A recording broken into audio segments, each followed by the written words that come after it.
The Giro d'Italia is live and on demand each and every day of the race. Watch every kilometre on GCN+.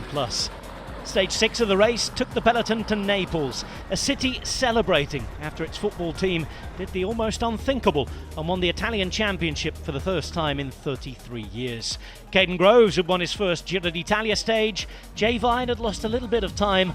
Mark Cavendish had crashed the day before and was suffering with a little bit of a knee injury, and Remco Evenepoel, world champion, had also been down on a rainy day in Salerno. Thankfully for stage 6, the sunshine was out and it was one of the shorter days of the Giro d'Italia, the third shortest road stage in fact, at 162 kilometres, including some tough terrain. Valico di Chiunzi, the beautiful Amalfi coast, always turning left and right, Picco Sant'Angelo before through Sorrento for the final intermediate sprint, and then a run along the Bay of Naples, just in front of Mount Vesuvius, before coming into Naples for the finish. A sprint maybe, one for the breakaway. We were left waiting and guessing at the start.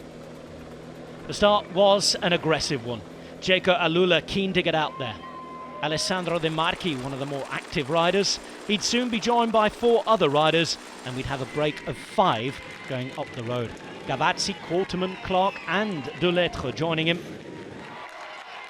Clark, the Australian headline name, alongside De Marchi, riding for an Aussie team. The intermediate sprint behind was taken mainly by Mads Pedersen. Jonathan Milan up there. Kaden Groves missing out on points though. Milan still leading in the Maglia Ciclamino. Mark Cavendish would be dropped from the main peloton, suffering with that knee injury and the climb, as Ineos Grenadiers upped the pace on the first categorised climb of the day. And then it was time for the scenery. Viewers around the world able to sit back and watch. In the breakaway, too many were sitting back and watching as Clark and De Marchi proved the stronger riders on the second categorised climb. They go away alone and still have over 2 minutes on the peloton. Cavendish and Marit and a few others were already out a possible sprint game here. The rest of the break was caught. 50k's remained. Question is, could the break hang on? And they were looking good. Just over a minute with 15 kilometres to go, and the peloton not able to get fully organised. Mechanical problems for Primož Roglič, and then Geraint Thomas meant that it would be a difficult time for those hoping to defend general classification.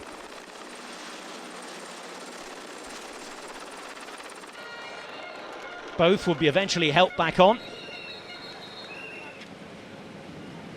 Geraint Thomas needing a team time trial through the cars to get there. Get there he would though, but would the peloton get to the breakaway? Still 33 seconds with 3 kilometres to go, and it was the brakes race to throw away.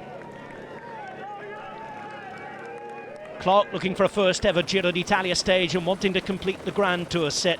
De Marchi, a former Maglia Rosa, looking to add a Giro stage to his 3 taken in the Vuelta. They led with 800 metres to go, but they waited, they watched, they played games, and one game too many meant that it would be heartbreak for the breakaway with 200 metres to go.